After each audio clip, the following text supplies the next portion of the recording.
ಇಡ್ಲಿ ಪ್ರಿಯರಿಗೆ shocking news. ಆಸೆಬುರುಕ ವ್ಯಾಪಾರಿಗಳು ಇಡ್ಲಿಯನ್ನು ಕ್ಯಾನ್ಸರ್ ತರೋ ಡೆಡ್ಲಿ ಆಹಾರವನ್ನಾಗಿಸಿದ್ದಾರೆ. ತೊಳೆಯೋಕೆ ಈಸಿ ಆಗಬೇಕು ಅನ್ನೋ ಒಂದೇ ಒಂದು ಕಾರಣಕ್ಕೆ ಇಡ್ಲಿ ಪಾತ್ರೆ ಮೇಲೆ ಪ್ಲಾಸ್ಟಿಕ್ ಕವರ್ ಹಾಕಿ ಅದರ ಮೇಲೆ ಹಿಟ್ಟು ಸುರಿದು ಬೇಯಿಸ್ತಾರೆ.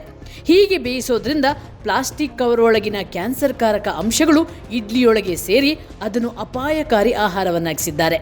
ಅಲ್ಲದೆ ಇಡ್ಲಿಯನ್ನು ಗ್ರಾಹಕರಿಗೆ ಕೊಡುವಾಗ ಪಾರ್ಸೆಲ್ ಕಟ್ಟುವಾಗಲೂ ಪ್ಲಾಸ್ಟಿಕ್ ಕವರ್ ಬಳಸ್ತಾರೆ. ಇನ್ನು ಕೆಲ ಹೋಟೆಲ್ ಮಾಲೀಕರು ಇಡ್ಲಿಯನ್ನು ನಾನ್ ಸ್ಟಿಕ್ ಪಾತ್ರೆಗಳಲ್ಲೂ ಬೇಯಿಸ್ತಾರೆ.